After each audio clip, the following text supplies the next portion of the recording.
당신의 꿈과 직업은 안녕하십니까? 미리 만나보는 생생한 직업의 세계. 길을 찾는 여러분께 그 해답을 드립니다. 랭키쇼 자, 위클리. 야, 요즘 아침 저녁으로 찬바람이 살살 부다 보니까요. 많은 생각이 드는데 저는 갑자기 고민인 게, 야, 내가 60이 돼도 우리 애가 17살밖에 안 되고 70이 돼도 이거 어떻게 생각만 해도 끔찍한 게, 혹시 나이 탓인가요? 지현 씨는 이런 생각 안 드세요? 저도 당연히 그런 생각을 합니다. 특히 요즘은요, 이 취직을 해도 40대나 50대쯤에 조기 퇴직을 하는 경우가 많아서 저도 참 고민이 많은데요. 그래서 좀 오래 할 수 있는 직업은 없을까? 항상 고민하고 있거든요. 아니, 제 친구들도 벌써 이제 40대 후반이 되니까요. 네. 회사에서 잘리는 친구가 있고 나가라고 푸시하다 보니까 생각만 해도 어우 끔찍해. 저는 이 방송 오래 할 겁니다. 근데 중요한 건요. 평생 현업에서 할 수 있는 거 그런 일 없을까 고민되시죠. 그래서 저희가 여러 정보를 준비했는데요. 백만취준생의 알쏭달쏭 속마음을 알아보는 랭킹쇼. 오늘의 주제는요. 네, 20대부터 준비하는 정년 없는 평생 직업에 대해서 얘기 나눠보겠습니다. 자, 본격적으로 시작합시다. 랭킹쇼 자, 위클리.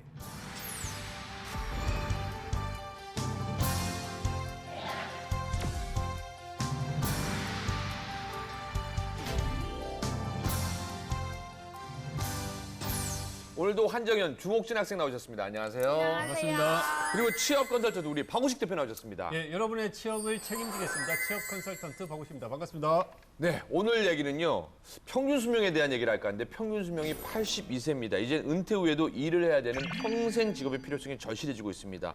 저는 더더욱 일을 열심히 해야 되는 게요. 제가 지금 60이 돼도 우리 애는 첫째가 17살밖에 안 돼요. 걱정이에요. 이거 오래 살아야 될 텐데 혹시 여러분들은 몇 살까지 일하고 싶으세요? 저는 딱 죽을 때까지 계속 일하고 싶어요. 그게 몇 살?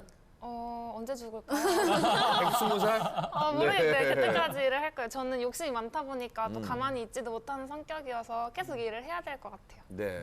저는 한 45세에서 50세. 나 애 어느 정도 클 만큼 크고 저는 이제 직장 이렇게 퇴사한 다음에 놀러 다니고 싶어요. 아, 그래요? 네네네. 그럼 돈을 많이 벌어놔야겠는데. 아니면 돈 많은 남편을 만나다든지. 돈 많은 남편을 만나고 싶어요. 그게 나도 그랬는데 그게 쉽지가 않다고요. 두 분은 어떠세요? 네. 대표님. 저도 이제 그 건 대표님하고 입장이 좀 비슷한데 지금 이제 딸내미가 3살이거든요. 이제 대학 들어갈 때 제가 이제 한갑이에요. 그래서 아, 많이 열심히. 그래도 그쪽은 저보다 조금 낫네요, 그죠? 예, 조금 낫네요. 비슷하네요, 비슷해요. 네. 도토리 키재기. 네. 지현 씨는 어떻습니까? 네, 저도 나이를 딱히 정해놓진 않았는데 건강이 허락하는 그날까지 와, 일을 멋있어요. 하고 싶다 생각을 합니다. 네, 이렇게요. 어른들이 사실 예전부터 한 우물만 파야지 성공한다 이런 이야기 많이 하시잖아요. 그런데 정말 한 우물만 파는 게 좋을지 아니면 다른 직종도 경험해보는 게 좋을지 잘 모르겠거든요. 두 분은 어떠세요? 저는 젊었을 때는 여러 직종 접해보면서 우물을 팔 만한 한 그 직종을 빨리 찾는 게 중요하다고 좋다. 생각해요. 저도 비슷한 생각이에요. 제가 이거를 하고 싶다 했는데 막상 해보니까 나랑 안 맞을 수도 있잖아요. 근데 계속 하다 보면은 너무 힘들 것 같기 때문에 만약에 내가 다른 걸 원한다면은 그때는 다른 공부하고 다른 직업도 찾을 수 있다고 생각을 해요. 저는 이제 킬러 콘텐츠라고 해서 정말 막강한 콘텐츠를 얘기하는데 저는 킬러 잡도 있다고 생각해요. 저도 사실은 개그맨으로 시작해서 MC로 전향했다가 그리고 또 우연찮게 마케팅에 관심을 갖고 지금 이제 상담 전문가 됐는데 너무너무 막 공부가 재밌어요. 무슨 얘기냐? 근데 이 제가 외부 가서 상담 강연을 1대 막 300, 1대 500명을 두고 할 때도 개그맨 했던 일이 절대로 도움이 안 되는 게 아니라 그게 도움이 된다는 거예요. 또 MC 진행을 했던 게 사람들이 막 들었다 놨다 하는 거거든요. 그러니까 모든 게 내 직업에 관심이 있고 또 관여가 되는 거니까 이게 남의 일이라고 생각하지 말고 그때 그 일을 차근차근 하면 언젠가는 킬러 잡을 다 가질 수 있다고 저는 생각하거든요. 맞습니다. 네. 요즘은 이제 사실 근데 T자형 인재가 앞으로 미래형 인재가 되지 않겠나 이제 이런 얘기들 사실 많이 하고 있는데 그 T자형 인재라는 것은 이제 어쨌든 자기 분야에 대한 확실한 전문성을 하나 갖추고 네. 다양한 분야에 이제 폭넓은 지식과 경험을 갖춘 인재들은 이제 사실 뭐 기업에서도 선호하고 앞으로 이제 미래 노동 환경 속에서도 잘 살아남을 수 있는 인재라고 얘기를 많이 하고 있거든요. 근데 그런 관점에서 생각하면 어쨌든 자기 전문 분야를 하나 좀 분명하게 갖고 가는 게 좀 좋지 않을까 하는 생각이 들어요. 네. 이 직장인들이 생각하는 예상 정년은요, 평균 43.9세라고 합니다. 의외로 낮는데요. 그리고 또 50세가 되기 전에 현 직장을 그만둘 것이라고 답변도 많이 했다고 합니다. 그러니까 좀 더 즐겁게 안정적으로 일할 수 있는 직업은 어떤 건지 저희가 차트를 준비했는데요. 저희 방송에서는요, 우리 송혜 선배님, 송혜 선생님을 얘기해요. 아우 그렇죠. 그냥 나도 그냥 그런 프로 하나만 들어서 90까지 난 이 랭킹쇼 자고 있으니까 90세까지 됐어. 아유 안녕하세요 뭐 이렇게 되는 거 있잖아요. 아 그냥 내가 너무 큰 꿈을 꿨나? 네. 자 좋습니다. 취준생의 워너비 정년 없는 평생 직업 이 안에 혹시 어떤 게 들어가 있을지 한번 상상해 볼까요? 저는 네. 온라인 마케터가 있을 것 같은데요. 네. 집에서 온라인으로 글 쓰는 일이잖아요. 괜찮은데요? 짧은 시간을 투자하는데 또 소득은 괜찮고 그래서 아마 평생 직업으로 하기에도 괜찮지 않을까 생각해요. 네. 저는 노년 플래너를 생각했어요. 이제는 고령화 시대니까요. 이제 퇴사를 한 다음에 어떻게 이제 살아가야 될지 걱정하시는 분들이 많을 수 있기 때문에 노년 플래너라는 직업이 굉장히 유망하지 않을까, 평생 가지 않을까 생각 한번 그것도 해봤어요. 괜찮은데요. 네. 저는 뭐 제가 하고 있는 이 취업 컨설턴트 앞으로 이제 더 좀 왜냐하면 이제 사람이 어떤 직업과 떠나서 살 수는 없는 시대가 됐기 때문에 그렇죠. 뭐 이런 취업 컨설턴트란 직업 뭐 지금도 이제 사실 많이 유망 직업으로 많이 이제 좀 선호가 되고 있는 측면들이 있지만 앞으로 이제 뭐 경력 단절 여성, 뭐 노년층 재취업 맞아요. 여러 가지 이제 그 직업과 관련된 이 조언을 해줄 수 있는 취업 컨설턴트라는 직업이 좀 유망하지 않을까라는 생각이 듭니다. 그리고 우리 박 대표님은 누구보다 경쟁력이 있는 게 8개 회사를 네, 다니셨기 그렇습니다. 때문에 네. 와 이만한 정보가 예. 없어요. 굉장합니다. 네. 그게 또 경력이 된 거죠. 혹시 지연 씨는요? 저 같은 경우는 제 친구 아버님 중에 고미술품 감정사를 하시는 분이 아 계세요. 그래요? 네. 고미술품. 네, 고미술품. 나는 고미술치다는 게 그래서 네. 네. 근데 하시는 분이 계신데 네. 그 친구가 언니 감정사가 진짜 괜찮아요. 아. 그래서 수입도 짭짤하고 짭짤하대요? 네. 그리고 오랫동안 이 정년 없이 계속할 수 있는 직업이라고 해서 아마 오늘 여기 있지 않을까. 갑자기 짭짤하고 오랫동안 할 수 있다니까 또 눈이 또 그쪽으로 가는 것 같은데요. 자 좋습니다. 그러면 여기에 평생 직업, 여러분의 직업이 평생 직업이 될 수 있는 거 어떤 게 되는지 한번 5위 한번 열어주시죠. 네, 5위입니다. 취업난 속 블루오션 음악 치료사. 왠지 뭐 우울하고 지친 자 할 때 음악을 들으면요 마음이 편해지는데요. 요즘에 저도 이제 상담 심리를 하면서도 이 미술 치료, 음악 치료가 많이 뜨고 있는데요. 그 중에 하나인데 요즘 국내 병원이나 여러 곳에서 음악 치료를 많이 하고 있는데 어떻습니까, 박 대표님? 그렇죠. 이제 뭐 사람의 어떤 마음이나 몸의 병을 어떤 이제 음악을 매개로서 이제 치료해주는 그런 이제 그 직업을 음악 치료사로 이제 볼 수 있을 것 같고요. 실제로 이제 뭐 이 정신병원이라든가 요양센터라든가 다양한 어떤 그 치료가 필요한 어떤 그런 곳에서 음악 치료사들이 이제 활발하게 활동을 하고 있고요. 실제로 이제 음악 치료사 같은 분들은 같이 이제 노래를 부르거나 같이 이제 악기를 다루거나 이제 같이 작곡을 하거나 이제 여러 가지 음악 전반에 대한 활동들을 환자들과 같이 함으로써 어떤 환자의 어떤 그 몸과 건강의 어떤 회복을 도와주는 그런 역할을 하는 직업이라고 볼 수 있을 것 같습니다. 네, 맞습니다. 좀 더 제가 설명을 드리자면요. 음악 치료사는 직업 관련 각 조사에서 항상 전망이 좋아서 늘 이 유망한 직종으로 상위권에 자리하고 있습니다. 청년, 그리고 경력 단절 여성, 중장년들까지 이 나이, 경력, 학력에 상관없이 누구나 도전이 가능한 직업이라는 데 그 매력이 있는 것 같은데요. 그럼 음악 전공을 해야 되나? 이런 생각을 하게 될 수도 있는데 그렇진 않습니다. 음악 치료에 대해서 배우고 싶다면 음악 치료 학과가 개설된 대학원에 진학을 하거나 일반 협회에 등록해서 배울 수가 있고요.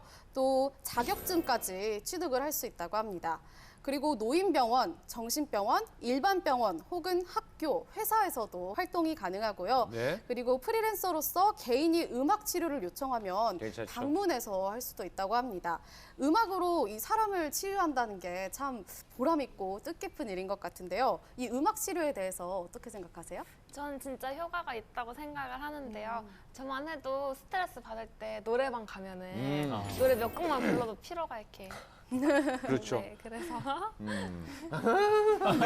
옥진 씨는요? 근데 신나는 노래 부르면 기분이 이렇게 업되잖아요. 제 주변 분들 중에 되게 약하게 우울증세를 하시던 분이 계셨는데 주위의 권한으로 노래 교실에 다녔어요. 이게 병원에서 한 것도 아니고 노래 교실에 다녔을 뿐인데 그분께서 되게 굉장히 호전적으로 항상 즐거운 마음으로 요즘 살아가시더라고요. 그걸 보면은 음악은 진짜로 사람의 마음을 움직이지 않나 이렇게 생각을 해봤어요. 혹시 음악을 치료로 한다면은 우리 네 분은 어떤 노래? 박우식 대표님은 뭐 어떤 노래? 밤이면 밤마다 음악 치료? 아니요. 네. 저는 뭐 요즘 전에 한번 잠깐 방송에서 얘기했지만은 그 발라드하고 트로트. 아 그래요? 예, 요즘 요런 데 좀 필이 꽂혀. 의외인데 그럼 혹시 지연 씨는 어떤 음악? 저는 제가 이렇게 힘들 때마다 항상 듣는 노래가 있는데 네, 조금만 좀 보여줄 수 있어요? 아직 가사 기억이 안 나는데 일단 조금만 네. 한 소절만 해볼게요. 네.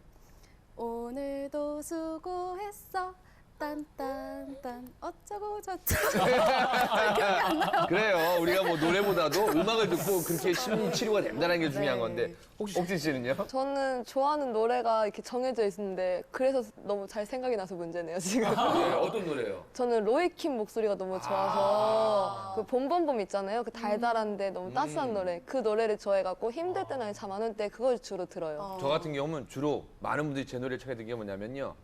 시골영감 처음 타는 기차를 차표판은 아가씨 하신 게 이렇게 하고 실순잔치에서 제가 사회를 보고 노래를 부릅니다. 근데 다들 좋아하시더라고요. 저도 이렇게 노래 부르면 돈이 나가고 좋습니다. 네. 굉장히 창피하네요. 네. 네, 이렇게 실제 음악 치료에 쓰이는 음악 어떤 건지 한번 궁금하시죠? 네. 같이 들어볼까 하는데요. 저도 사실 몇 번이고 듣는데 정말 정말 좋습니다. 먼저 저희가 들을 곡은요. 기분 좋은 숙면을 돕는 음악입니다. 그래요? 한번 들어보세요.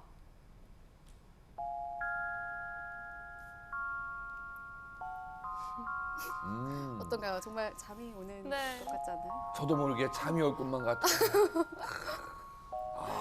지금 자도 되는 건가요? 그러니까 이런 음악 들으면 조용한 데서 음악 치료 받으면 스르륵 잠이 들 것 네, 같아요. 맞아요. 우리 애 재울 때 많이 좀 틀었던 네. 것 같아요. 기억이 자장가 나요. 같아요. 네. 그럴 수도 있겠네요. 또 어떤 게 있을까요? 네, 다음은요. 피로를 풀어주는 음악입니다.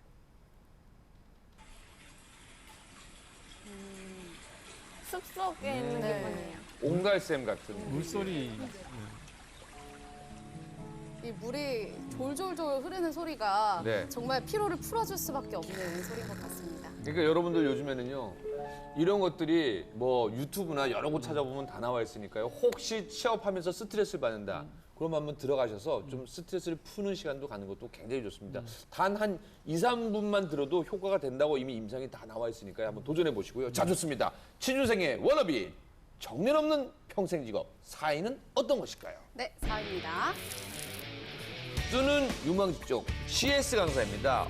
CS란요, 뭐 커스터머 세티스팩션, 또 어떤 분들은요, 뭐 커스텀 서비스라고 하기도 하고 뭐 다양합니다. 그래서 CS 강사, 뭐 저희도 방송에서 우리 교수님들도 나오기도 하고 또 다양한 강사분들도 나와서 직접 보여주기도 했는데 혹시 강사 직종 어떻습니까?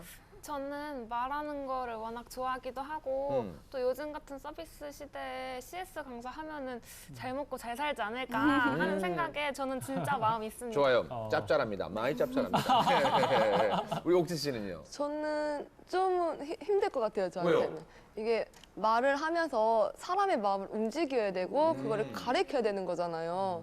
그게 저는 좀 어렵더라고요. 예전에 한번 이렇게 과외 비슷하게 한번 했는데 제가 그 학생의 마음을 못 움직여서 못 따라왔던 건지 그런 경험이 있어서 저는 강사직은 저랑은 안 맞는 것 같아요. 아, 그래요?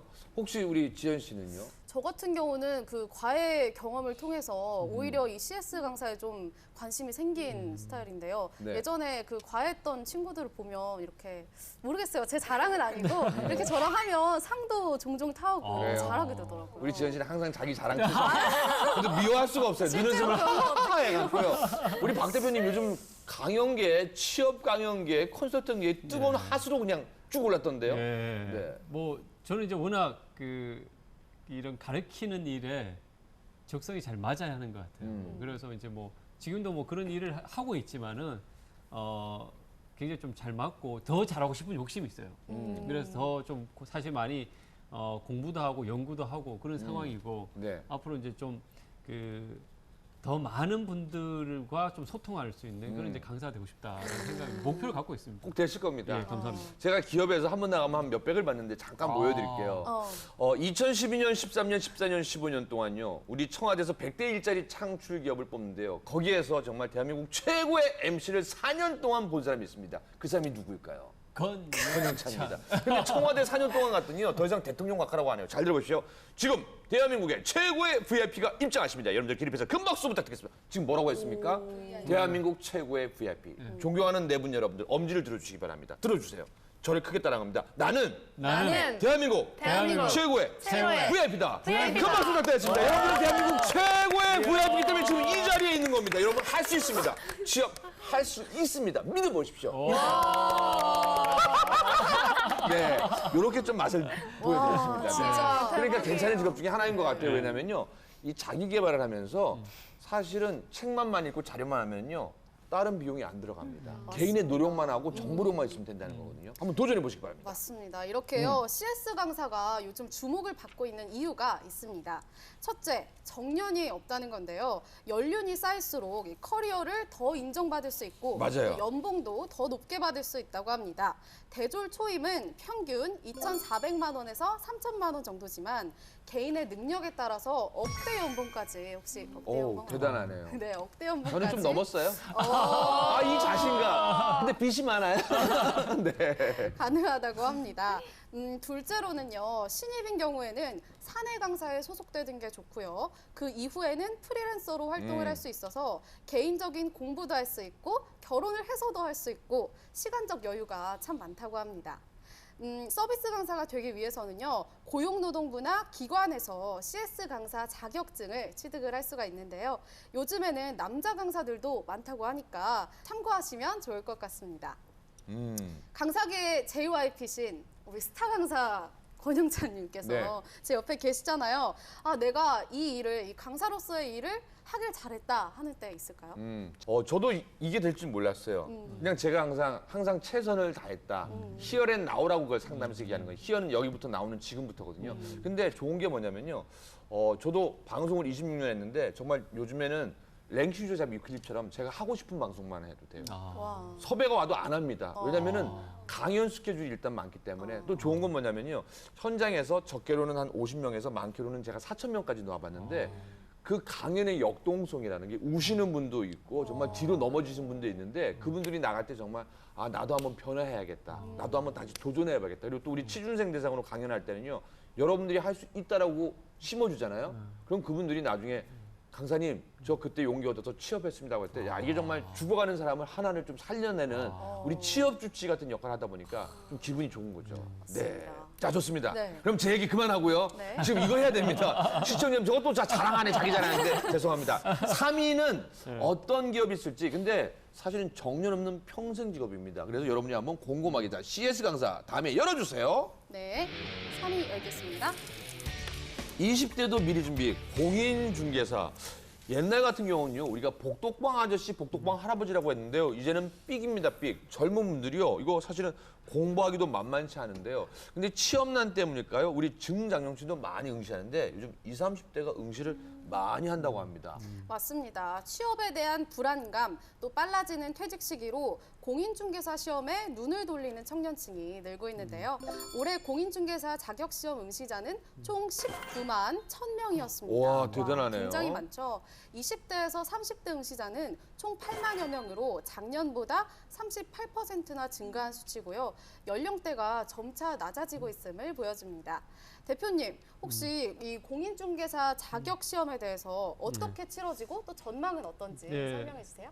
이 공인중개사 시험은 요즘 뭐 많은 분들이 이제 그 응시를 하고 있는 그런 이제 그 시험이라 볼 수 있고요. 사실 이제 매년 1회 시행됩니다. 보통 이제 10월 달에 이제 시험이 있고요. 근데 어렵더라고요. 예, 이제 쉽진 않아요. 근데 이제 뭐 사실 이제 시험 과목을 보면 이제 1차와 2차로 나눠지는데 1차 시험 과목이 이제 부동산학 개론, 그다음에 이제 민법 및 민사특별법에서 이제 그 부동산 중개에 관한 내용, 그다음에 2차 시험 같은 경우에는 공인중개사 업무 및 부동산 거래 신고에 관한 법령 및 중개 실무가 있고요. 그다음에 부동산 공시에 관한 법령 및 부동산 관련 세법, 부동산 공법 중 부동산 중개에 관한 규정, 이 세 과목을 이제 치르고요. 이제 40점이 꽈락입니다. 그래서 평균 60점이 돼야 이제 합격을 할 수 있는데 사실 합격률은 그다지 높다고 볼 수는 없을 것 같고요. 근데 실제로 이제 공인중개사를 아까 이제 잠깐 뭐 말씀하셨듯이 20, 30대 그 분들이 많이 취득을 하시는데 사실 이렇게 이제 그 공인중개사 자격증을 가지고 이제 취업할 수 있는 분야들이 좀 넓어지다 보니까 20, 30대에도 많이 관심을 갖는 것 같아요. 실제로 뭐 예를 들면 뭐 부동산 투자회사라든가 예를 들어 기업에서도 뭐 정보 개발 업무라든가 뭐 가맹점 관리 업무 이런 쪽에서는 이 그 공인중개사 자격증이 있으면 약간 이제 우대하는 그런 경향들도 있거든요. 그러다 보니까 취업을 준비하시는 분들도 많이 좀 관심을 갖는 상황이고 뭐 자산관리회사나 이런 쪽에서도 전반적으로 이 공인중개사 자격증을 가지고 계시는 분들이 조금 가산점이 있는 그런 이제 회사들도 있기 때문에 관심을 갖는다고 볼 수 있을 것 같아요.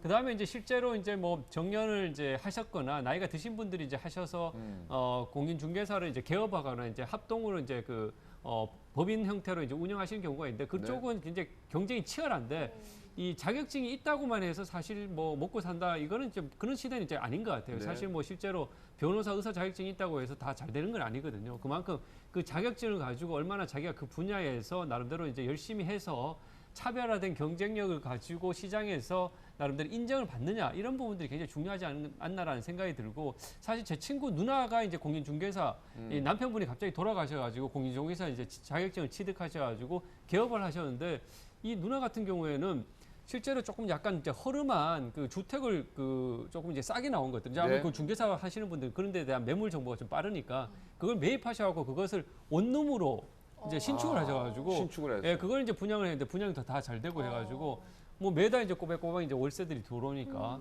예, 두 자녀 키우는데 굉장히 뭐 사실 지금은 자리를 많이 잡았죠. 남편이 이제 뭐 일찍 돌아가셔서 좀 경제적 어려움도 있었지만 그러니까 그런 측면에서 얼마만큼 좀 발빠르게 시장에 좀 대응하고 준비하느냐에 따라서 이 좀 달라질 수 있다라고 생각이 듭니다. 듣고 보니까 쏠쏠한데요. 예, 예. 그러니까 저희 나이 때만 하더라도 야 뭐 나이 들면 뭐 복덕방 하나 하면 되지 부동산 하면 되는 거 요즘엔 아닙니다. 공부 많이 하셔야 되고요. 아까도 합격률이 굉장히 낮다고 했잖아요. 그런데 요즘에 나이 드신 분들 하다 보니까 중년의 고시란 말도 많이 붙어 있는데요. 혹시 여러분들은 공인중개사 준비하는 거 어떻게 생각하세요? 저는 젊었을 때 하는 거는 별로 네, 원치도 않고 추천해드리고 싶지도 않은 게 네. 평생 시험만 보고 달려온 청춘이잖아요. 아 그렇구나. 근데 또 시험 공부를 또 해야 시험 되는 게 때문에. 너무 싫어요, 저는. 네.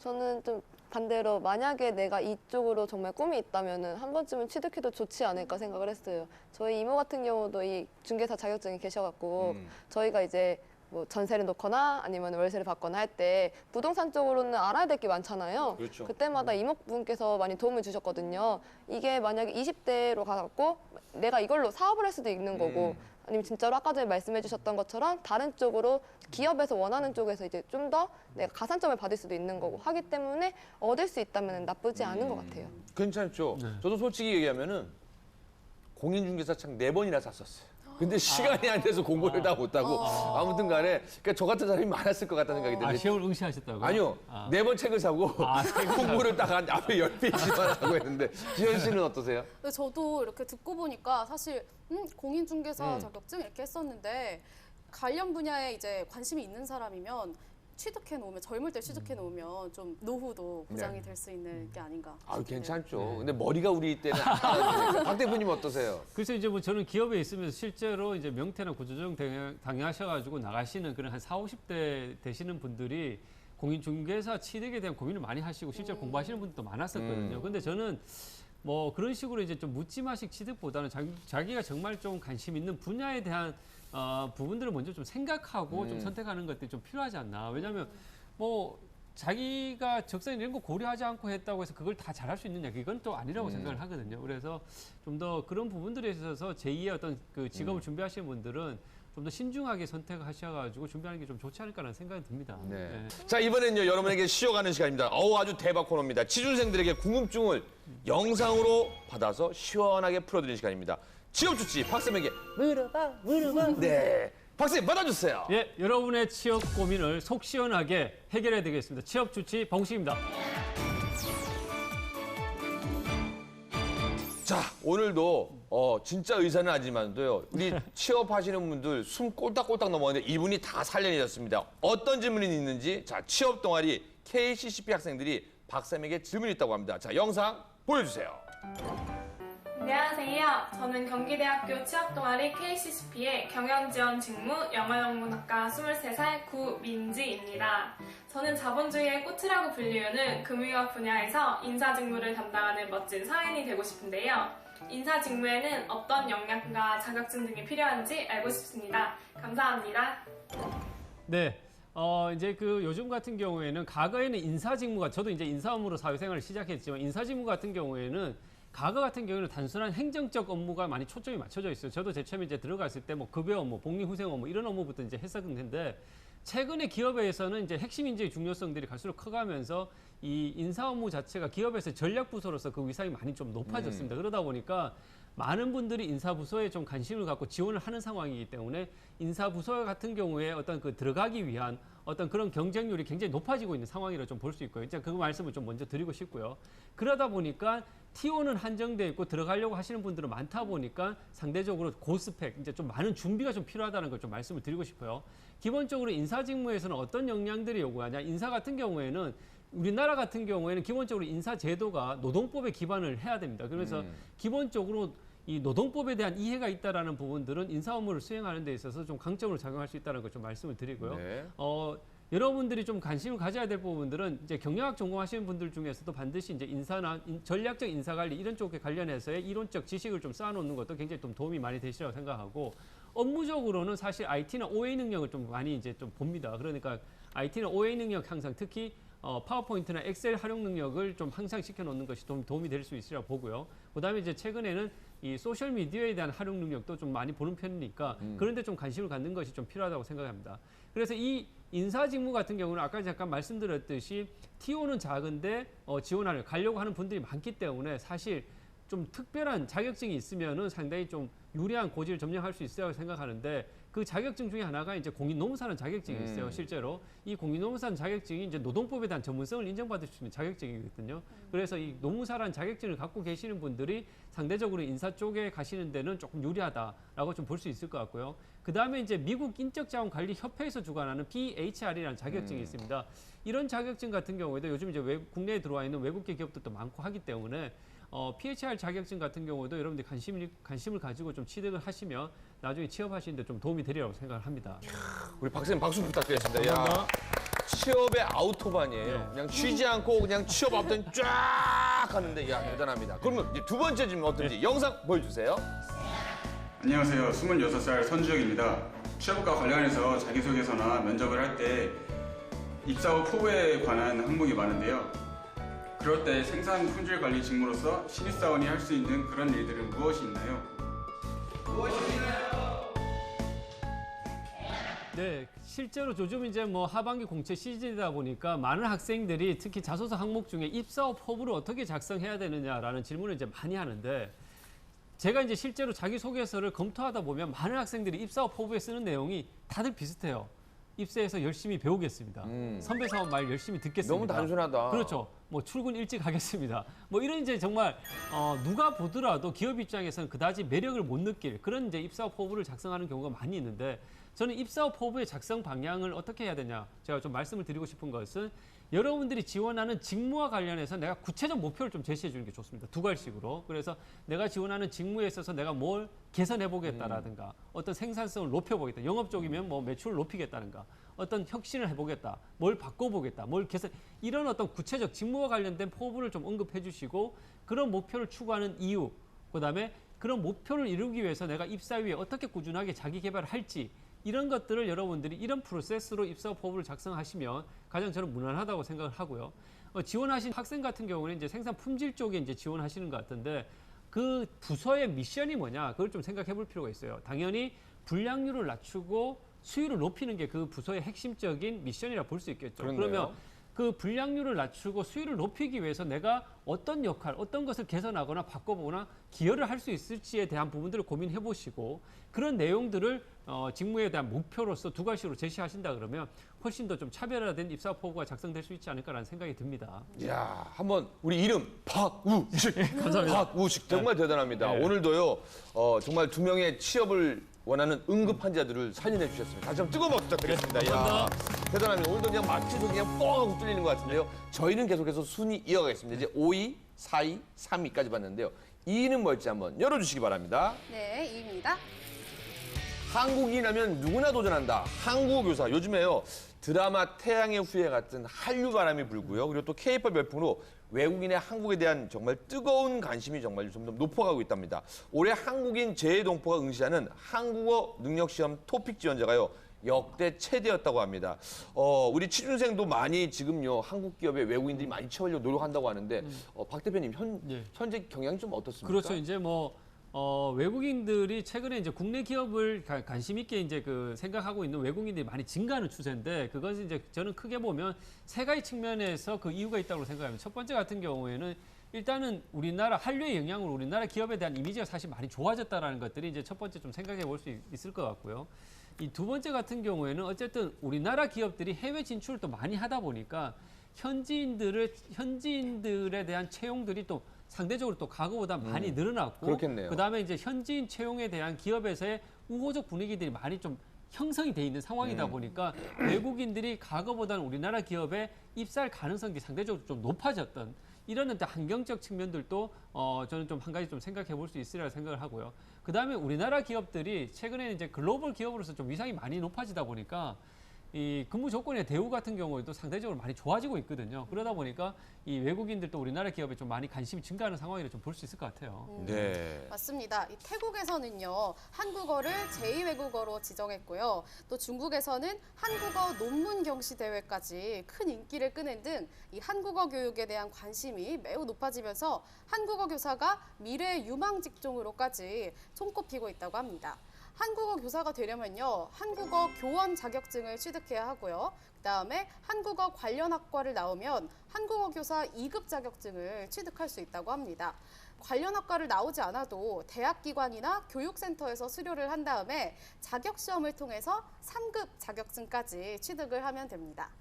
네, 취업 전망이 참 괜찮은 게 왜 그러냐면요. 사실은 지금 우리나라에 영어 학원 있습니까, 없습니까? 중국어 학원 있습니까, 없습니까? 맞습니다. 일어 학원 무슨 얘기냐면요. 우리나라에서 지금 각 전국의 주요지에 한국 어학당을 다 운영하고 있습니다. 그렇기 때문에 거기에 응시하는 것도 좋겠고요. 아니면 좀 더 머리가 스마트하신 분은요. 한국에 한국어를 배우러 오는 친구들 대상으로 이렇게 1대1 개인 교습도 해도 되는 거고요. 또 많은 사람들이 기본적으로 이것만 갖고 있으면요. 해외 나가서도 다양한 또 사업에 적용할 수 있는데 박 대표님 요거 말고도 적응할 사례가 좀 많죠? 그렇죠. 이제 뭐 제가 이제 좀 드리고 싶은 얘기는 사실 이제 뭐 이 국내보다는 해외로 나가는 게 오히려 더 기회가 많다는 그렇겠죠. 말씀을 네. 드리고, 왜냐하면 이제 뭐 특히 이제 동남아라든가 뭐 이런 쪽 지역에서는 한국어 공부에 대한 상대적으로 좀 붐이 좀 일어난다고 좀 볼 수가 있거든요.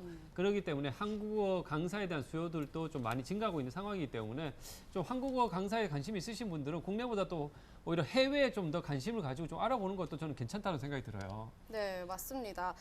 취업할 수 있는 곳들은 사실 의외로 상당히 많은데요. 국내외 대학, 또 초중고등학교, 한국어학당, 국립국어원, 다문화센터, 또 해외 현지에 있는 세종학당, 해외 봉사단체, 코이카 등 이렇게 취업할 수 있는 곳이 매우 다양합니다.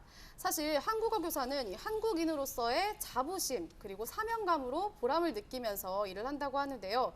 외국인들과 접하면서 새로운 경험도 할 수 있고 참 좋을 것 같죠? 학생들은 어떻게 네, 생각해요? 저도 긍정적으로 생각하는데요. 점점 우리말에 대한 관심이나 수요도 증가하고 있고, 그리고 무엇보다 이 글로벌 시대에 이 일을 하면은 외국인을 정말 쉽게 일상적으로 접근할 수 있는 거잖아요. 그래서 진짜 큰 강점을 가지고 있다 생각해요. 네. 저도 동일하게 생각해요. 우리나라가 이제 많이 세계화가 되고 있잖아요. 다른 나라 사람들이랑도 많이 결혼해갖고 정착도 많이 하고. 그런데 그분들도 한국에서 살다 보면은 한국어를 배워야 되는데 한국어 배울 수 있는 데가 마땅치 않으니까 이분들이 교사 자격증을 갖고 그분들에게 강의를 하는 것도 되게 좋지 않을까 생각을 했었어요. 저는 깜짝 놀란 게요. 제가 이제 국민대 박사과정 밟으면서 학교 가면요. 매점이 그렇게 싸요. 학생들을 위해서. 그래서 항상 거기서 빵 하나 먹고 있으면 갑자기 셔머야, 셔머야, 니시 셔머. 중국 학생들이 우르르 왔다 갔다 해요. 그럼 또 그게 끝나잖아요. 그럼 아랍 학생들이 우르르 왔다 가요. 그럼 와 정말 대한민국 대단하구나. 이제는 학교마다요 외국인 학생들이 유학생들이 와서 또 학교 재정을 또 채워준다고 하는데 정말 괜찮은 것 같습니다. 그러니까 반대로 여러분들이 조금만 머리를 깨서 한국어를 제대로 자격증을 갖고 해외에 나가서 한국어 전문 학원 하는 것도 괜찮을 것 같다는 생각이 듭니다. 자, 좋습니다. 그러면 이제 52423221을 알아봤는데요. 오늘 영예의 1위는 두두두두두 어떤 건지 열어봐 주세요. 네, 1위입니다. 안정과 사명감. 사회복지사. 사회복지사는요, 한국직업능력개발원 조사에서요, 10년 후 일자리 수요가 늘어나는 일자리 20개 중에서 5위를 차지해서 전망 좋은 직업을 손꼽힙니다. 한 번쯤 사회복지, 봉사 관련 직업을 꿈꿔본 적 있으실 것 같은데 어떻습니까? 저는 직접적으로 사회복지사라는 직업을 꿈꿔본 적은 없는데 제가 사회적 기업을 운영하고 싶어요. 네. 그러면 자연스럽게 봉사나 사회적 목적을 실천할 수 있기 때문에 괜찮죠? 네, 괜찮을 것 같고 네. 그리고 저처럼 이제 20대 분들도 많이 이제 봉사에 관심을 가지는 것 같아요. 옥진 씨는요? 맞아요. 이제는 사회복지사라고 해서 옛날에는 뭔가 급여가 낮다 이런 거였는데 지금은 되게 안정적으로 오래까지 할 수 있는 입장이고 거기다가 봉사라는 되게 가슴 따뜻한 일도 할 수 있는 거잖아요. 그렇기 때문에 제가 평생 직업으로 가져도 후회하지 않을 만한 직업이 되는 것 같아요. 또 다른 사람들을 위해서 뭔가 이렇게 나누는 거 또 좋아하고 봉사하는 걸 안다면 제가 볼 때는 딱 천직이라는 거 한번 추천해드리겠습니다. 네. 근데 저는 이제 그 제 친구가 실제 사회복지사 일을 하고 있는데 병원에서 하고 있어요. 근데 제가 이 친구를 보면서 뭘 느꼈냐면 정말 이 직업은 정말 소명의식과 이타심이 없으면은 잘 하기가 좀 힘들지 않을까라는 생각이 들어서 맞아요. 정말 그런 마음이 그 친구 좀 사실 학교 다닐 때부터 약간 천성적으로 다른 사람도 배려 잘해주고 뭐 이런 좀 성향이었거든요.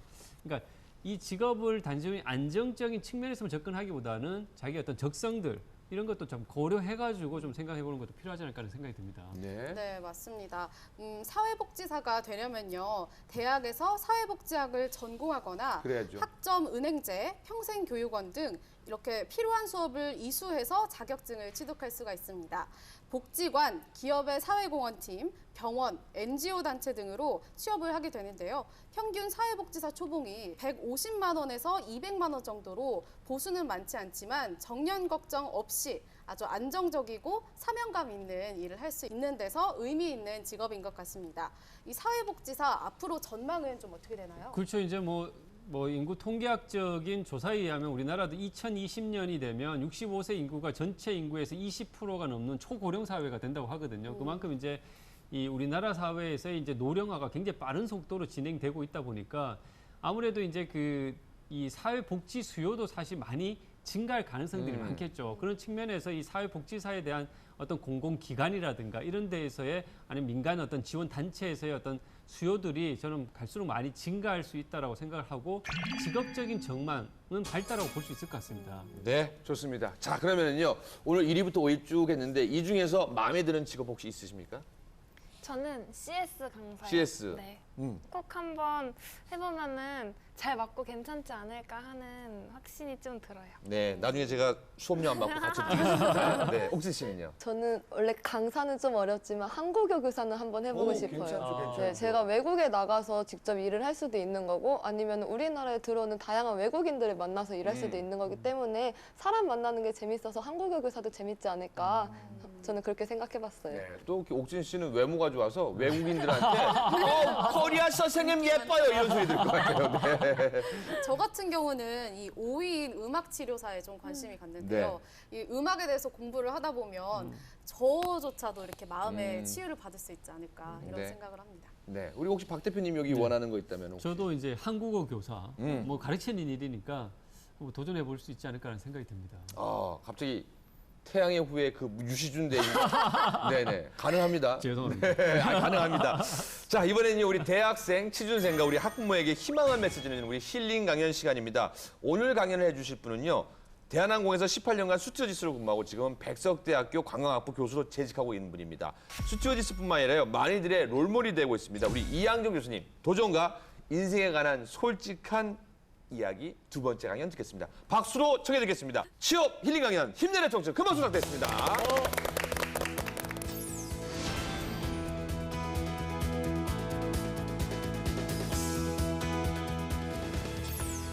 네, 여러분 안녕하십니까? 백석대학교 이양정 교수입니다. 네, 이번에는 취업 면접 이미지를 메이킹하자라는 주제를 가지고 실질적인 도움이 될 수 있는 메시지를 전달하고자 합니다. 취업 준비생 아무래도 면접 이미지 메이킹이 중요하다는 것쯤은 다 아시고 계실 것 같아요. 그래서 여러분 총체적으로 면접에서 어떤 것들을 보는지 한번 점검해 보는 시간을 갖도록 하겠습니다. 네, 자 면접에서 첫 인상은 어떻게 마지막 인상이 될 수 있겠죠? 그렇겠네요. 네, 첫인상이 굉장히 중요합니다. 그러면 호감을 주는 첫인상 만드는 방법은 어떤 것들이 있을까 한번 살펴보겠는데요. 면접에서 중요한 것은 첫인상 높이기 전략입니다. 그렇기 때문에 이러한 것들이 중요한데요. 그 첫 번째가 뭐냐면 또 인사를 어떻게 하느냐, 또 걸어 들어올 때 나갈 때 이 모습까지 다 봅니다. 그리고 표정이나 미소, 얼굴을 보게 되잖아요. 전체적인 이미지가 어떤가 볼 거고요. 그다음에 자세나 태도 이런 것들 중요하고요. 스피치, 말하는 방법들 중요합니다. 용모, 복장 당연히 중요하겠죠. 이런 것들이 뭐냐면은요, 왜 저게 왜 중요할까라고 생각하는 사람이 있을지도 모르겠어요. 하지만 우리가 강의를 하는 교수님을 한번 생각해 봅시다. 남자 교수님인데 넥타이가 삐뚤어졌어요. 자, 그러면 어떤 생각이 들까요? 신경 쓰이죠. 바로 잡아주고 싶어요. 바로 잡아주고 싶습니다. 바쁘셨나 보다. 네, 그렇습니다. 약간 살짝 신뢰감을 떨어뜨립니다. 그래서 아주 마이너한 거잖아요. 그럴 법도 하지만 그 보여지는 것이 그렇게 중요하다라는 거를 말씀드리고 싶습니다. 자, 인사 담당자를 대상으로 조사를 했는데 지원자의 이미지를 좌우하는 것이 무엇이냐? 가장 첫 번째가 태도였고요. 두 번째가 말투였습니다. 또 세 번째는 외모, 네 번째는 옷차림, 두 가지가 다 비슷했죠. 그리고 마지막에 표정이었습니다. 자, 보세요. 어떤 것들이에요? 다 외적인 것들, 비언어적 커뮤니케이션으로 그 사람을 판단하는 것이 많이 차지하고 있다는 것을 볼 수 있습니다. 면접 이미지 메이킹은 이제 중요한 시대가 되었잖아요. 그래서 여러분도 어느 날 나갔는데 내가 오늘의 헤어가 너무 마음에 안 들고 오늘 복장이 너무 마음에 안 들어서 위축되기도 하고 자신감이 떨어지는 그런 경험을 해본 적이 있었을 겁니다. 그만큼 우리가 이미지 메이킹이 중요한 시대가 되었거든요. 그래서 인식을 하든 안 하든 이제는 시각적으로 그 사람의 성격과 자질을 판단하게 된다라는 것입니다. 그래서 면접에서는 외적으로 자신 있고 당당한 모습이 어필이 돼야지 된다라는 겁니다. 자, 알버트 메르비안 법칙이 있습니다. 메르비안이라는 미국의 심리학자가 조사를 했는데요. 얼마나 많은 비중을 보십시오. 55%나 그 시각적인 요소로 그 사람을 판단을 한다고 합니다. 아직 말도 시키지 않았는데 말입니다. 네, 55%로 당락이 결정될 수도 있다라는 겁니다. 자, 시각적인 상반된 평가를 한번 볼까요? 착하다라고 볼 수도 있지만 답답하다라고 볼 수도 있고요. 행동이 빠르다라고 볼 수도 있지만 어때요? 성격이 급하다라고 볼 수 있습니다. 그래서 총체적으로 여러 가지 면을 봤을 때 이 친구는 행동이 빠르구나 긍정적으로 볼 수 있고 총체적으로 봤을 때 쟤는 성격이 급해 안 되겠어라고 볼 수도 있다라는 겁니다. 네, 그래서 아까 앞에 제가 말씀드렸잖아요. 이런 부분이 첫인상을 업그레이드 시켜야 한다라고 말씀드렸는데 그 중에서 가장 중요한 거는 사실상 저는 표정이라고 생각합니다. 표정이 이미지 인상을 가장 크게 좌우하기 때문입니다.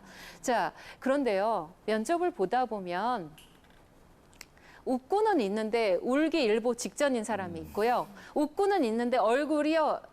근육이 달달달달 떨려요. 있어요. 네.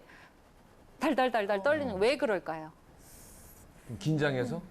긴장해서 물론 있겠죠. 하지만 이 근육들을 사용하지 않았기 때문입니다. 얼굴의 근육들을 사용하지 않아서. 그러니까 평상시에 잘 웃지 않았다는 얘기죠. 이 근육을 안 쓰니까 근육이 달달달달 떨리는 거죠. 그래서 여러분 얼굴 전체 근육을 이용하고 운동을 시켜야 돼요. 아침에 일어나시면 스트레칭 하잖아요. 얼굴도 스트레칭을 해야 됩니다. 그래서 에, 이, 오, 우.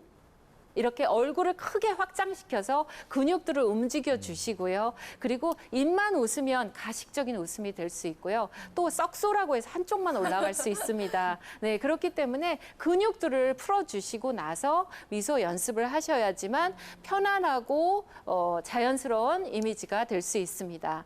자, 자연스러운 이미지를 유지하는 것 또한 중요합니다. 면접을 20분에서 30분을 볼 텐데요. 계속 자연스럽게 유지하고 있어야 되잖아요. 얼마나 어렵겠습니까?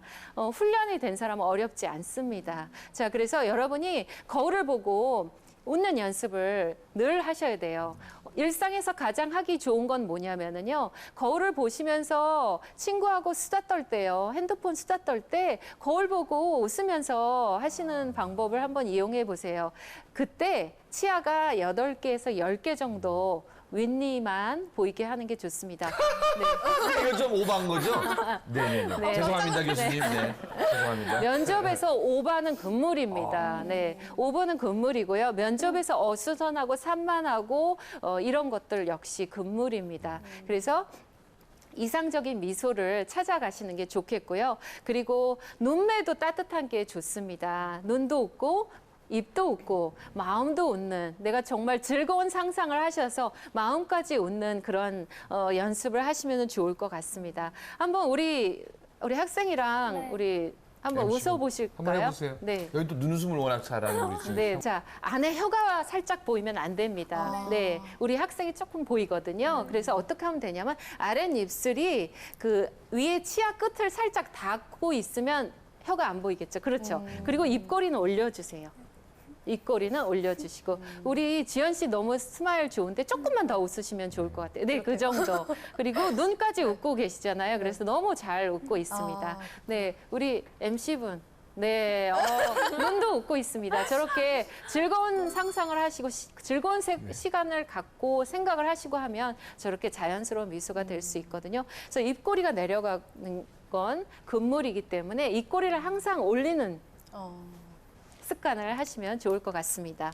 네, 자, 편안한 표정, 멋진 인상, 좋은 인상은 하루아침에 되지 않는다고 합니다. 꾸준히 연습해 주시면 좋겠고요. 6개월 정도 걸리는 사람이 있어요. 오래 걸리는 사람, 잘 안 웃었던 사람들은 그렇게 오래 걸릴 수도 있는데 열심히 연습하셔서, 그리고 두 얼굴을 가지면 안 됩니다. 두 얼굴은 이렇게 차가운 모습과 또 그 면접 볼 때만 살짝 웃는 이런 모습은 안 되고요. 늘 계속 유지할 수 있도록 해주시면 되겠습니다. 네, 자. 우리가 표정에 대해서 얘기했는데 표정 말고요. 또 신체도 메시지가 있습니다. 예를 들어서 턱이요. 턱을 이렇게 자꾸 들면 어떻게 될까요? 좀 권위적으로 보이고 네. 싸가지 없어 보이고 그 네. 정도는 아닌데. 거만해 보이죠. 거만해 보이고 일단 얼굴이 커 보입니다. 가장 결정적인. 결정적입니다. 그래서 턱은 바닥면과 평면으로. 그렇지만 또 너무 이렇게 숙이면 어떻게 해요? 위축돼 보이고 자신감이 없어 보이고 이중턱 나옵니다. 턱 2개 나옵니다. 네, 그래서 바닥면과 평면으로 맞춰주시고요. 또 6시 5분, 5시 55분인 사람이 있어요. 고개가 이렇게 삐딱한 사람이 있거든요. 역시 신뢰성을 떨어뜨립니다. 그래서 고개 똑바로 하는 거 연습하시고요. 자세가 일단 똑바로 돼야 되겠고요.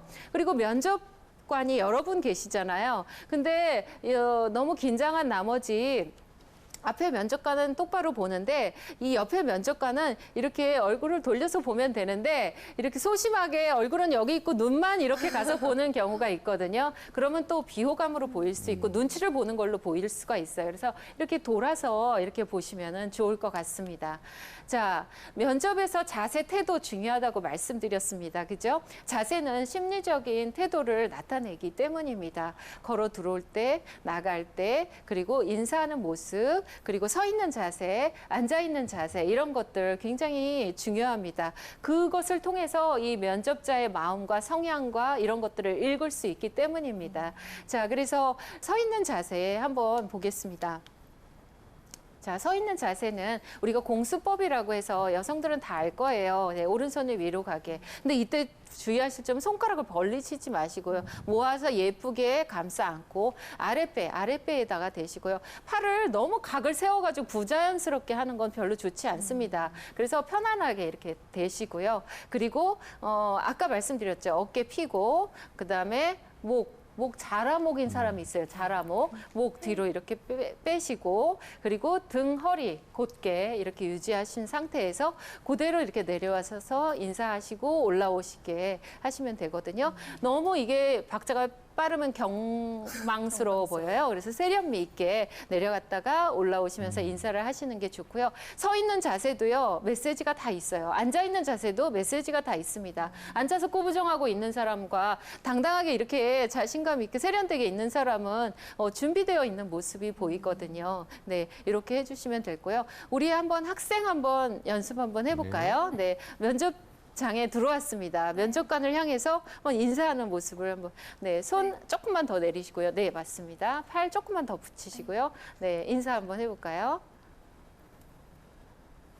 네, 이렇게 하시면 되고요. 고개가 이렇게 바운스로 올라오면 안 되고요. 네, 그대로 내려갔다가 그대로 이렇게 똑같이. 그러니까 머리, 등, 허리가 일직선이라고 생각하고 그대로 내려갔다 그대로 우아하게 이렇게 다시 해주시면. 한번 네, 해볼까요? 다시 한번 해보세요. 네. 네. 턱은 붙여주세요. 턱이 이렇게 네. 나가는 인사가 되면. 생각보다 되게 어려운 것 같아요. 네. 연습하시면 이건 금방 네, 할 수 있습니다. 네, 앉아주시고요. 합격입니다. 네. 남성은 공수법 안 하셔도 되고요. 바지 재봉선에 계란 살짝 쥔 손을 하시고 하시면 되고요. 너무 경직돼서 이러고 있는 사람 있어요. 부자연스럽죠? 편안하게 이렇게 있는 게 좋겠습니다. 네, 면접장을 들어가서도 마찬가지로 두리번거리거나 헤매지 마시고요. 자연스럽게 빨리 상황 판단하셔서 거기 의자 앞으로 가서 서서 계시고요. 면접관이 앉으라고 지시할 때까지 서 있는 게 좋겠죠. 혼자 철포덕 앉으시지 마시고요. 또 앉고 일어서면서 어수선하고 산만하고 이렇게 안정감이 없는 사람이 있어요. 모든 행동은 급한 것보다는 천천히가 더 낫습니다. 네, 이렇게 해주시면 되겠습니다. 앉았을 때 자세히 보면 여성은 이렇게 앉으면 참 예쁘죠. 저 끝에 그림 보세요. 다리를 약간 사선으로 하면 예쁩니다. 그리고 발을 너무 이렇게 집어넣지 마시고 무릎 정도 선에 맞춰주시면 되겠습니다. 손은 이렇게 놔주시면 되겠죠. 자, 등받이를 편안히 기대고 면접장에 앉아 있는 것이 아니라 네, 여기 주먹 하나 정도 그리고 팔도 너무 이렇게 군인처럼 있지 마시고요. 편안하게 있으시면 되겠습니다. 남성은 다리는 어깨만큼 벌려주시면 되겠습니다. 그리고 제일 중요한 거는 유지입니다. 20분, 30분 되는데 이제 쥐가 나가지고 막 몸이 틀어지는 사람 있거든요. 우아하게 계속 유지시켜 주시면 좋겠습니다. 자, 아까 우리 인사 담당자가 또 뭘 본다 그랬어요? 어투, 말투, 스피치를 본다고 했습니다. 자, 스피치 역시 중요하겠죠. 아까 말이 빠른 것보다는 천천히 또박또박이 좋고 행동도 빠른 것보다는 약간 우아하고 천천히 하는 게 좋다고 말씀드렸습니다. 말도 마찬가지고요.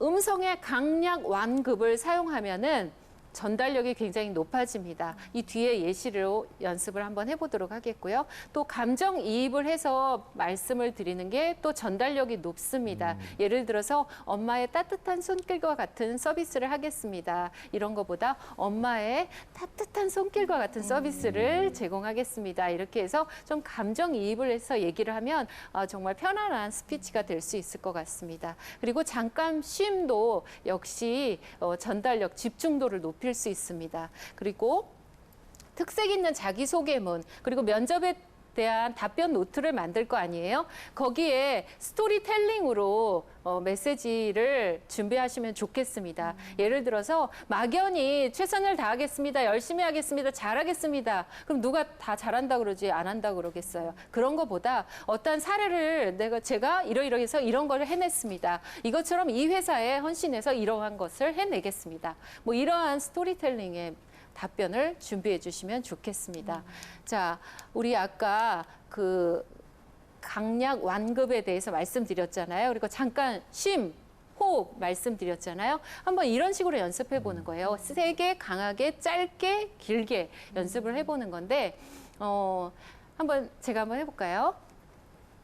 다소 시간이 걸리더라도 도중에 난관이 있더라도 끈기와 오기를 가지고 꾸준히 노력한다면 반드시 꿈은 이루어집니다. 이렇게 얘기를 하는 겁니다. 그래서 그냥 줄줄줄 얘기한 거와 달리 어때요? 집중도 그리고 전달력이 높죠. 이런 식으로 면접에서 답변 연습을 자꾸 하셔야지 됩니다. 자, 스피치 이미지 추가적으로 더 말씀드리면은요. 자, 면접 답변 노트를 준비했어요. 근데 면접관이 그 질문을 해요. 그랬더니 질문이 끝나자마자 네! 막 이러면서 막 하는 경우가 있는데 그러지 말고 내가 준비한 거지만 네 이러면서 1, 2초 있다가 답변하는 모습이 더 좋고요. 정확한 발음, 적당한 속도로 경쾌하게 말씀하시고요. 잘 모르거나 난처하거나 이런 상황이 오면 불필요한 동작을 하는 경우가 있어요. 어떤 것들이 불필요할까요?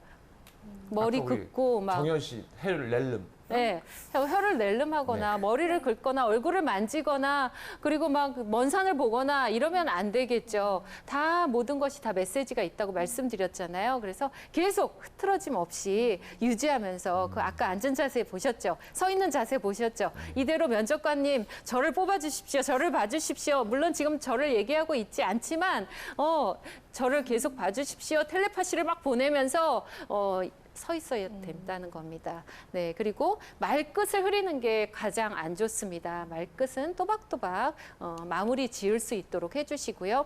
그리고 질문에 대해서 너무 짧으면 성의가 없어 보여요. 그러니까 2-3마디 정도 될 수 있게 답변하시고 그리고 사소한 질문에도 성의를 가지고 답변을 해주시기 바랍니다. 자, 한번 정리를 다시 한번 해볼까요? 첫 번째, 걸음걸이의 자세. 어떻게 해요? 당당하게, 곧고 당당하게, 그리고 유지, 흐트러짐 없이 해주시고요. 자신 있는 말투로 해주시고 스피치 연습, 모의 면접 연습 충분히 하시기 바랍니다. 네, 그리고 불필요한 제스처 하시지 않는 게 좋겠죠? 자, 눈빛을 살려서 면접관들 계속 응시하고 미소 지으면서 응시해 주시고요. 바로 앞에 면접관만 보시지 마시고 옆에 면접관들도 조금씩 아이 컨택 해주셔야 됩니다. 이때 자연스럽게 해야지 로봇처럼 막 이렇게 하시면 안 되고요. 그리고 뭐 옷차림 이런 것들은 다 당연히 아시겠죠. 표정 연습하셔서 얼굴에 자연스러운 미소 만드시라고 말씀드렸습니다. 그리고 머리부터 발끝까지 점검하시고 면접 전에요. 그리고 긴장하시지 마시고 여러분의 실력 발휘 충분히 하시기 바랍니다. 네, 여러분의 멋진 길 분명히 저는 기다리고 있을 거라고 믿습니다. 여러분들 면접 이미지 메이킹 이만큼 중요하니까 총체적으로 다 점검하셔서 자신감을 키우시고 또 여러분이 원하는 곳에 꼭 취업하시길 바랍니다. 네, 힘내세요. 네, 수고 많으셨습니다. 네, 교수님 감사합니다. 네, 합격할 것 같습니다. 이야. 네, 교수님 감사합니다. 저희는 취업으로 보답드리겠습니다. 아유, 감사합니다. 자, 오늘 함께한 우리 정연 씨 그리고 옥진 씨 소감 어떻습니까? 요즘 정년이 보장되지 않아서 모든 세대가 좀 불안해 하잖아요. 그렇죠. 근데 이렇게 정년이 없는 평생 직업을 소개해드리고 또 공유할 수 있어서 너무 뜻깊은 시간이었습니다. 네. 지금은 당장 앞에만 생각했었는데 이제 내가 노년이 되었을 때 어떠한 직업이 생길 수 있는가 그에 대해서 한 번 더 고민해 볼 수 있는 시간이 아니었던가 생각해 봅니다. 네. 맞습니다. 박 대표님 마지막으로 정리해 주시죠. 네, 그 많은 미래학자들은 향후 이 제4차 산업혁명의 영향으로 15년, 20년 후면 현재 직업의 60% 정도는 소멸할 것이다라는 얘기를 하고 있거든요. 그래서 지금 현재 이 시대를 살고 있는 우리는 취업 이후 현재 직업의 넥스트 잡을 항상 고민하는 그런 준비와 자세가 필요하지 않을까라는 생각이 듭니다. 네, 잘 정리해 주셨습니다. 이 취업을 준비할 때 우리는 주로요 연봉이나 안정성, 장래성 등 이 외형적인 부분을 고민하는데요. 그런데 자신이 즐기던 취미에서 평생 직업을 찾는 사람들이 점차 많이 늘어나고 있다고 합니다. 이런 사람들 가르쳐서요 하비 투 잡이라고 하는데요. 취미로 배운 베이킹으로요 자신의 이름을 건 베이커리를 열거나 여행을 좋아해서 여행 작가로 활동하는 사람도 있고요. 이들은 자신이 좋아하는 일을 통해서 행복감도 족도 높여갈 수 있다고 합니다. 아주 큰 장점이 있는데요. 무슨 얘기냐? 좋아하는 취미를 직업으로 했기 때문에요. 힘들지가 않습니다. 그리고 최선을 다하고 그 분야에서 전문가가 된다는 겁니다. 여러분들도 그 분야의 전문가 되기 바라면서 저희 방송 여기서 마치는데 혹시 못 보신 분들은요. 유튜브나 홈페이지를 통해서 다시 보기를 할 수가 있습니다. 저희는 다음 시간에 더욱더 많은 정보를 모아서 오겠습니다. 잡 위클리 여기서 마치겠습니다. 감사합니다. 감사합니다. 수고하셨습니다.